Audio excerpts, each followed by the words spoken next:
Welcome to the Sideline pregame show. I'm Jake Berry alongside Mark May, and Mark, Friday games, nothing better than Friday Night Lights. Talk to me about tonight's games. Well, we got a couple of good ones here. McAllen is at home. That's our featured game. They're taking on the Edinburgh North Cougars, a team they beat at the last minute last year in Edinburgh, and now here they play in McAllen. And McAllen is 1-0 on the season after a surprisingly big victory last week against Brownsville Lopez. They might have been favored a little bit against the 5A team, but they certainly weren't expected to score 49 points in their very first game. So it was a great game for McAllen last week against Lopez. Had a couple of defensive scores. It was Sir Arredondo who recovered I think it was a botched punt in the end zone. Also, Juan Corpus had a fumble recovery that was returned for a touchdown. And then Troy Martinez. Where was he last year? He just came out of nowhere. 10 carries for 106 yards and 3 touchdowns. So great game from him at running back. And then they had a couple of guys they alternated at quarterback in Robert Amador, who had a 60-yard touchdown pass. And also, that was to Felipe Magana, by the way. And then also sophomore Hunter Pearl got some action in there against the Lopez Lobos. So McAllen's got some a little bit of new faces and new places, and a couple of old standbys on defense like Trace Gagne and Jackson Helmkamp, and who are back there. So McAllen looking good going into this game. In fact, we got an interview earlier this week with Jackson Helmkamp, one of the defensive captains from McAllen. Jackson Helmkamp. I'm a free safety, so my job is to always play pass first, and every time there's a run, I need to make sure I'm the contain guy. I can still come down and hit, but I need to make sure that nothing gets behind me. Well, it's all about the little things, making sure everyone's focused and making sure that you're doing everything perfect so that the people watching you can follow in your footsteps. That's what it's like being a captain. And now tell me, you got this week's opponent in Edinburgh North. What are some things that you know about them, or what are you guys going to have to do to pull out a win against Edinburgh North? Well, they have a lot of returners from last year, so they're going to be a strong team. And this week we just need to focus on everyone making sure they understand their responsibilities and everyone doing their part whenever it comes game time this Friday. Touchdown. Set. Hold up. Hey everyone, Lisa Cavazos here for the McAllen ISD Student Outreach Team. How is your school year going so far? At McAllen ISD, we want you to know it is never too late to become part of our McAllen ISD family. The outreach team can help you get connected to one of our 30+ schools throughout the city. Whether it is our top-notch teacher talent, world-class fine arts, advanced academics, robotics, chess, amazing athletics, or any number of other highlights, we've got you covered. But maybe you have already made an investment to be at another school. Supplies and uniforms can certainly add up. That's okay, we've got you covered again.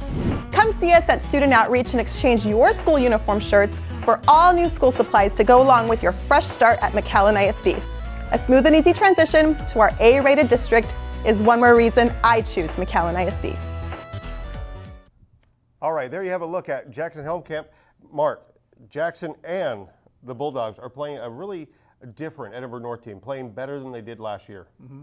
Yeah, Edinburgh North's got 13 starters back from a year ago off a team it was a down year for Edinburgh North. They were 2-8, but they have a lot of tradition and a lot of starters back, a lot of experience back. They lost their season opener to the Mercedes Tigers, 31-21, and they've got a quarterback who's a junior, Robert Gonzalez, had a couple of scores last week, and they don't throw it very much, but they do throw it effectively. 7 of 11 he completed for about 117 yards and the 2 scores. Both scores caught by Sergio Quintanilla. Quintanilla with 4 catches last week, averaging about 18 yards a catch. So he's definitely a target that the Cougars will be looking for and somebody that McAllen has to game plan for. And when you look at the key players for McAllen that really need to step up, who would you say those players are? Well, on defense, we mentioned Gagne and Helmkamp are 2 of them. Helmkamp, a lot of times, will make some of the defensive calls at his free safety position. They like to alternate between zone and man coverage, so we'll see what they use more tonight against the Edinburgh North Cougars. And then looking at their offense, Troy Martinez is looking really strong at the running back. Felipe Magana, who was all-district last year at receiver, is back at receiver, and of course had that big catch against the Lopez Lobos. So those are some of the mainstays there for McAllen. And then we'll have to see how the quarterback situation plays out. They alternated 2 effectively in week 1. We'll see if they continue with that pattern tonight. All right, there you have our look at Mac High in Edinburgh North. When we come back from the break, we're going to have information on McAllen Memorial and the Sherryland game. Kids, get ready to move. Saturday, September 28th, it's the Let's Move McAllen Kids Marathon kickoff. Students will run their first mile at the event and continue running in the fall. All kids in elementary and middle school are eligible. For more, go to McAllenKidsMarathon.com. Welcome back to the Sideline pregame show.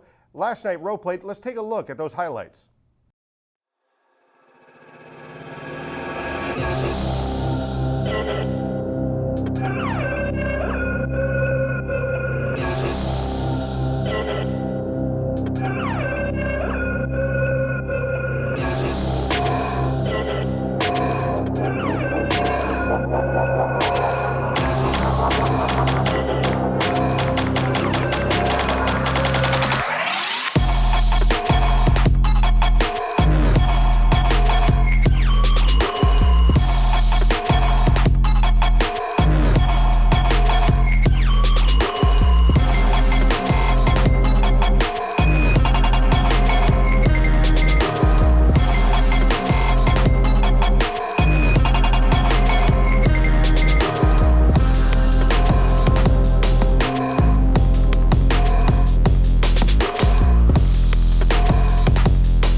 All right, there you have our Rowe highlights.